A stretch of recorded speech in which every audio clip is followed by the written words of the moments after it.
This story signifies something about Ireland. It signifies something about our spirit. It signifies something about our intelligence, our culture, our tradition.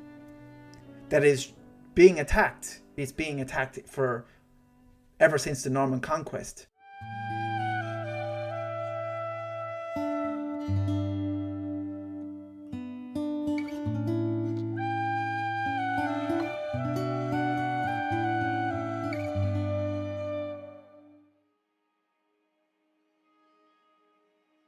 Easter weekend, 1011 years ago, the 23rd of April 1014, the most famous battle ever to be fought on Ireland's shores. The fate of Ireland hung in the balance. Brian Boru, under his banner, represented by 2/3 of clans of Ireland, versus a coalition of Norse Gael Dublin, a rebel alliance under Mael Morda, the King of Leinster, and many Viking mercenaries, seeking power, prestige, and a part of this island, from the Kingdom of the Isles all the way up to the Orkney Islands and beyond. The commanders of that army, Sigurd of Orkney, Brodir of Mann, and Sitric Silkenbeard of Dublin, his uncle Mael Morda of Leinster. On the other side, Brian Boru, as I said, represented by almost 2/3 of clans of Ireland. And for anybody that doubts me, go to Clans and Dynasties YouTube video where he details all the clans and all the surnames that were involved in that battle on that day. And I'm here to tell you that the Strawman argument of Vikings fighting on the side of Brian, an oversimplification of the realities and the complexities of the Battle of Clontarf. Yes, there were Norse Gaels, mercenaries, subjugated by Brian Boru from Limnock and Waterford, Portlorga, that were in the army with Brian. Their numbers were very small. There were some potentially in the story of the Battle of Clontarf. Ospac of Mann, the brother of Brodir, who for some reason went over to Brian's side. The Norse Gael of Limnock, Limerick, and Portlorga, people that have been in Ireland for 200 years, were somehow Vikings. They were speaking Gaelic, people that lived in these cities. They were subjugated by Boru, working and fighting for Boru, because Boru was the ruler. To say that he had Vikings fighting on his side, the only side that had Vikings fighting for them were the Viking mercenaries that were brought in by Sitric Silkenbeard of Dublin, who specifically went to those islands outside of Ireland and offered them something that they couldn't refuse. And that's why dozens of ships ended up in the Dublin harbour waiting to invade. In fact, they did invade. They came onto the shores and were faced with Brian's army under one banner, because Brian had spent his whole career basically subjugating the provincial kings, trying to break the power of the regional kings, and he did this. Actually had every single king in Ireland, including Sitric Silkenbeard for some time and Mael Morda. Brian Boru was the only ever high king to achieve this status, where every king bowed to him. This is a fact. This cannot be disputed. This is an absolute fact. What was expected of a king was to expand your lands. War was a part of life. Hey, just a quick break to ask you, if you've watched the documentary and enjoyed it and you aren't subscribed, it would be brilliant if you could subscribe, hit the notification bell, and make sure you get the video a like. Honestly, leaving a comment will be great as well, because I want to get back to everybody if possible. This kind of stuff hugely helps the video and the channel grow, so I can make more content for you. So I would appreciate if you take a moment just to do that. Thank you so much. The Vikings started raiding in the late 9th century. So by this time, the Vikings, except for the ones coming onto the shores with the Dublin coalition, were very much a part of Gaelic culture. They were traders, mercenaries, merchants. Some of them were kings of their own strongholds, the ones of Dublin, Cork, Waterford, and Limnock. This was a time of shifting alliances, of power grabs. It was the last attempt of fresh Vikings coming to the shores to grab something that wasn't theirs. This was the last attempt. This was the biggest attempt in fact. And on the shores of Clontarf, these Vikings lined up and were heavily armoured. Unbelievable technology of that time. They were unbelievable warriors. But Brian Boru knew the land inside out. He knew the landscape, the seascapes. This was a part of Brian's character. He understood Dublin, for he had camped out there the winter before and many other winters before that. Many other springs before that.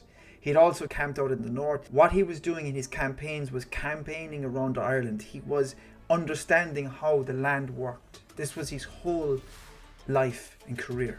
When you look at his campaigns, when you look at what he was doing, where he was going, in what year, and every year it was a progression, and it overtook the country. Every year there was something going on, or every other year there was something going on in campaign. And when you look at what was happening, this wasn't just some sort of random events. These were calculated. Everything was calculated. The fact that he is buried in the ecclesiastical centre of Ireland is calculated. For it was only 9 years before that he placed gold on the altar and was declared Emperor of the Gael in St. Patrick's Cathedral there, where he's buried today. This was all calculated. This was all thought out. This wasn't just some random things happening. You see, you have this kind of idea from a modern perspective that these people were a little bit dumb or something. That they were, that they were kind of like, they didn't have any brains, This is called colonized mindset, colonized trauma. That's what the Brits told us, that we're all dumb and stupid, that we were talking a horrible language when it's probably the most beautiful language in the world, as Gaeilge in Irish. We had an unbelievable culture here, a Gaelic culture. We had a system of kingship, a system of high queenship, a system and ritualized culture and tradition. We had beauty to the courts of the kings, where the poet was equal in status, where women had Brehon laws on their side and had powers that didn't exist in many places in the world, a lot more than in other religions in other countries, where women are today treated like second-class citizens. And so of course you have these people trying to go back, and they're trying to denigrate who we were in the past through this political modern lens. We have a rose-tinted vision of the early monasteries as benign centres of scholarship and prayer, but under a Marxist lens. Yes, I'm going to do a Marxism on RTE. It's completely horrendous stuff. Going back 1,000 years and trying to redraft the story through your own political ideology. What a travesty that is. So on that morning, the fate of Ireland was hanging in the balance. Because if those Vikings that were freshly invading Ireland had won, they were promised many things. And the High King being killed that day on the losing side, that would have created the first Viking High King of Ireland, Sitric Silkenbeard. For if he was on the side that won, why couldn't he claim the High Kingship? And why couldn't he use, or maybe one of the lads that were invading would have claimed it? Because that day, when every single, down to about a dozen Viking invaders were slaughtered along the River Tolka there, if they somehow managed to win, and there was still maybe a couple of hundred of them with their superior technology, with Sitric Silkenbeard hiding in Dublin, surviving, who's to know what would have happened after that? Obviously, it wouldn't be a full-scale conquering in that immediate time, but maybe it would have brought in the conquest of Ireland a lot sooner, and that would have destroyed another 150 years of Gaelic culture unabated. 150 years of a culture is a powerful thing. So I'm very happy that Brian Boru's army won that day. But of course, the tragedy of losing Brian and his first son, Murragh, on that day, and his grandson, Turlough, on that day, is something that pains my heart. I don't know why, because it's 1,000 years ago, but it pains my heart. Donnacha MacBrian took over the mantle of kingship, but Mael Shacknail Malachy Moore took over the High Kingship. Will people stop saying that Brian Boru was the last High King of Ireland? He wasn't. Malachy Moore took over the High Kingship, and he lasted for another couple of years, 8 years or so. And then the High Kingship was contested for some time, but at least Brian's offspring became High Kings again through his grandson through Tyke that was back home in Killaloe and Donegal before that. People say we won but we lost that day. Why is it so important? It's important because this story symbolises something unique about Ireland. It symbolises an unbreaking spirit, a culture that never lays down. It may seem broken, but it never lays down. The Battle of Clontarf exists until this day in its stories, including my own, The Forgotten Prince, that you can buy online, www.bertiebrazenfilms.com, where I go through the events leading into the Battle of Clontarf itself and leading out of it, and I'm writing the sequel at the moment. Mine is obviously historical fiction, but it's based on massive and copious amounts of research. This story signifies something about Ireland. It signifies something about our spirit. It signifies something about our intelligence, our culture, our tradition. That is being attacked. It's being attacked ever since the Norman conquest. A lot of success has happened, but we're still persevering. There's a resurgence in our Gaelic culture. There's a resurgence in our Oscuelga, Buicas Ledia, thank God. There's a resurgence in the Irish people, but of course we're being overshadowed by political ideologies. We're being overshadowed by the new powers that be. And that's why I'm fighting this mission of preserving the Irish history, mythology and folklore. This is why I'm cornering out my part of the internet to make sure that these stories exist and that people get inspired by these stories. Because I'm not a political person. I never was. I told you this already. But it's hard to ignore all the crap that's happening today. And there's another reason why I have created Invasion Island. Because the invasions never stopped. Invasion Island is based on the mythological invasions of Ireland, the book of the taking of Ireland. But the invasions never stopped. The Battle of Clontarf is something to be studied, to be looked at, and to be used as inspiration. Brian Boru is someone that we can look up to, is a true hero of Gaelic Ireland. People can have their opinions, people can say that they don't agree with that, that's okay, but use actual evidence, historical accounts as your weapon of argumentative attack rather than political ideology of modern day. This phony, it's fake, it's fraud. It's not a weapon you can use.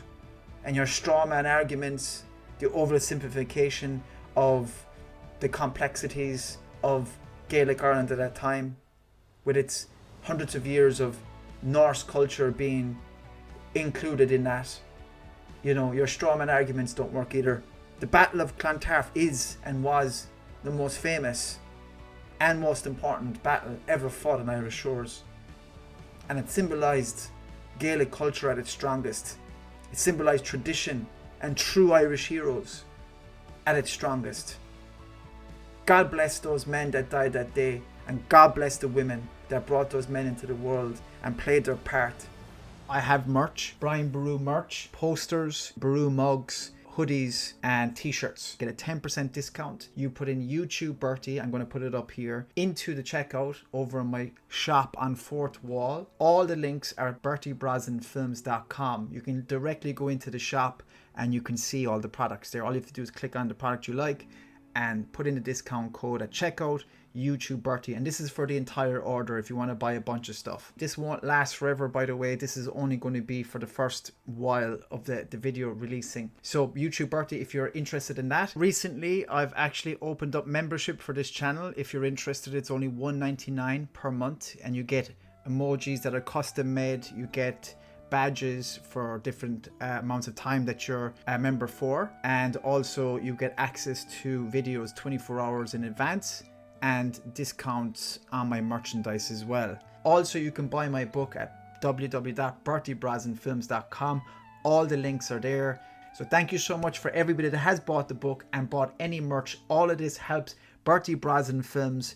This is all about getting more content out to you.